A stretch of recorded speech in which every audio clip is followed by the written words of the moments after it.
So you see origin. You see O-R, origin. And many dragons and serpents are identified, just like the Ouroboros, with the creation of the cosmos. And so when you see the galaxy is moving in a coil, a spiral, and out of spiral comes spirit. You see, this is the manifestation of spirit in the coil. And once it's understood from a scientific point, you'll see that everything that is generated as far as energy on this planet and above this planet and below this planet is moving in a serpentine coil energy in a spiral. And so out of origin, you get aura, gen. You see, your aura is also emanating from what? Is emanating from your kundalini energy. You understand? Your 2, 3, 4, 5, 6, 7. Well, it's actually 8. Well, they say it's more chakras than even that. They say it's so many chakras, but you see 8 here. 1, 2, 3, 4, 5, 6, 7. Well, it's actually 7 from the root to the crown chakra. You see what I'm saying? And so you see here that the spine is the serpent, which is along the spine is the platform for the kundalini energy. You see? And so this is what if all the chakras are open and the energy is flowing from one chakra to the next, then you have a powerful aura. If they're not connected and you got a lot of your chakras blocked, then you don't have, many motherfuckers don't even have an aura. You see what I'm saying? Or, they got a dim aura, and so we see here orbit. You see orbit, which is the serpentine energy. And so again, we talking about born. You see, you talking about born and you talking about the movement of the cosmos, which is used to generate energy in engines and all type of turbines, and even the tornadoes and hurricanes move in this serpentine fashion. And so again, we dealing with orb, and many times you'll see dragons with the orb. And if you watch Lord of the Rings, you'll see the serpent eye in what you call, I think it was, I forget his name, the white wizard. And you'll see the dragon eye peeking through the orb. You see, and many times when you talk about the orb, you talking it could be the sun, it could also be the earth. And you'll see the serpent wrapped around the sun. Even when you look at the entrances of ancient Egyptian temples, you will see the winged sun disk, and you will see the twin serpents, connected to that disk. So you will see that this is symbolic of the sun, the power of the sun. And so the orb is symbolic of the black arts, alchemy. You see, where you get chemistry. And so again, we have to get back into that. Just letting you know that that is one of our arts. You see, this is one of our arts, mysticism. And so that's what we're dealing with. We're dealing with mysticism, which, come from the Africans. When you talk about the ancient Egyptian mystery system, who do you find in mystery schools? Mystics. And so even in that, you're talking about portal. And so this is the dragon able to move through and out of different, spectrums of existence, different areas of existence to move. A lot of people can call it astral projection or this, that, and the third, but they can, the dragon can move from the physical to the spirit, to the spiritual plane, and many other planes that's unknown to the average mind. You see what I'm saying? So you see portal is also in serpentine and origin. So the spirit is spiral, and the serpentine spiral represents a cosmic portal to the creative force. Now also, within portal is teleportation. And so if you go to the X-Men, you will see where what's his name? it's not, I forget his name. You know what I'm saying? But you can see he's represented as the dragon. You see him with the tail and you see his skin. So the dragon was able to move between the worlds. He was able to teleport. I'll get his name. It'll pop in my mind soon. You know what I'm saying? And so you'll see, when you're talking about origin, you're also talking about Genesis, which is the genes of Isis, and we'll see that Isis is also shown as a Naga.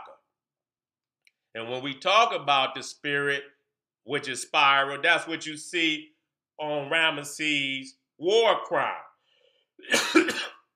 You see the serpent, he coils right there at the pineal to show that that's the area which we call the portal. This is where he teleport in his mind. I don't want nobody to think that they just go up and just did, but in the meditation of the mind, you can tap into the cosmic library and retrieve information.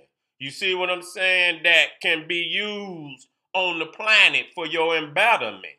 And so you can see that you can see even West Africa, where the serpent is also put on the pineal. This is not, and so when we talk about West African and East Africa, there's no difference. They had tapped in. They knew that.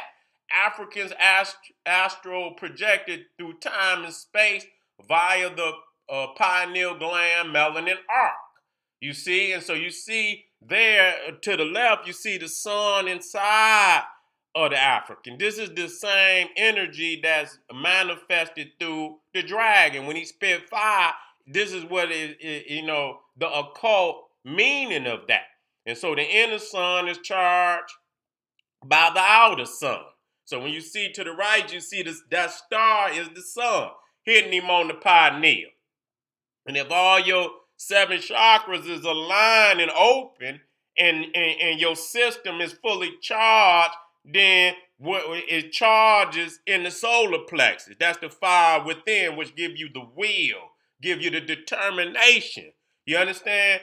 To bring to reality, manifestation, the cosmic information that appear within the pineal, that appear within the brain, the consciousness. This gives you the will to bring it to manifestation. So you see, the fire that emanates from the dragon is solar energy. And so also we see organic, related to or derived from living matter. We're living matter. When you look in the mirror, you have a reflection. That's a soul. If you look in the mirror and you ain't got no goddamn reflection, which is the vampire, you are not living matter. You're the living dead. And so we're organic in all our creation and existence. And so again, as I dealt with the Serpentine chakra system, with the spine symbolic of the Kundalini, when all the 7 chakras are in alignment and are fully charged and are open, and the energy is flowing from top to bottom, bottom to top, then you are fully charged. You become the Lord. You become deity. You become God-like. And so organs that are aligned to those chakras is also in serpentine manifestation. You see here Morgana, which is one of the characters of the Camelot. Arthur, which is which is Horus. You see, and then you got Camelot, which is which means black. And then one of the characters of that whole series was Morgana, and she was an enchantress. Again, we dealing with the serpent, priestess, as we looked in the dictionary of the Medunata. And so you see Morgana. And so now we move to the next stage of words, which is Ophi, which we dealt with OPHI, and you can flip it IPHO and YPHO, in which you get Sophia, you get Apophis, you get Ophiuchus, you get Typhon, you see what I'm, even Typhoon. So you see here Apophis, you see, which is a serpent deity of ancient Egypt. You see? Then you get the griffin, which so the dragon can manifest in many forms.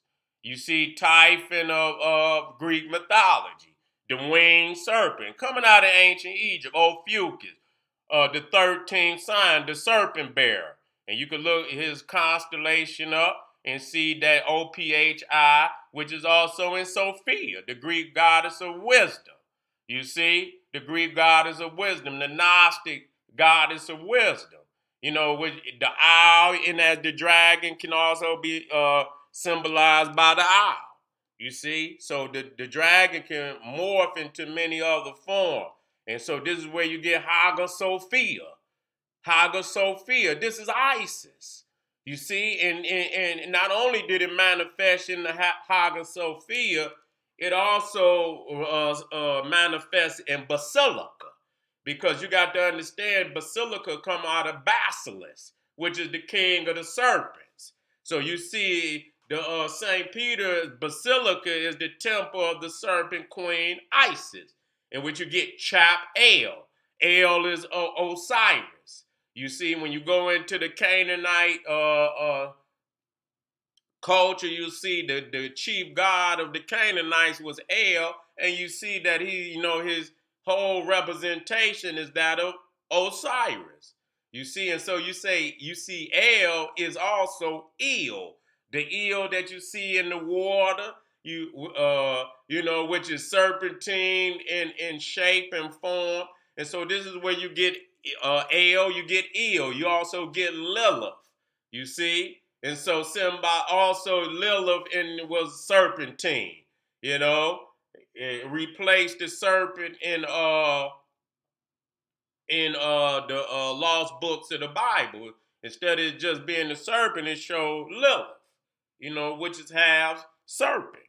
And so when you see also Seraphim, which is the same as Aphi, which is symbolic of fiery serpents, which is the highest stage of the 9 choirs of angels. They the most powerful, the powerful stage of the angels, the seraphim, which you also get Serapis, which is only Osiris, a generic malfunctioning image of Osiris. You see, so you get the fiery serpents of Seraphim. You also get Osiris.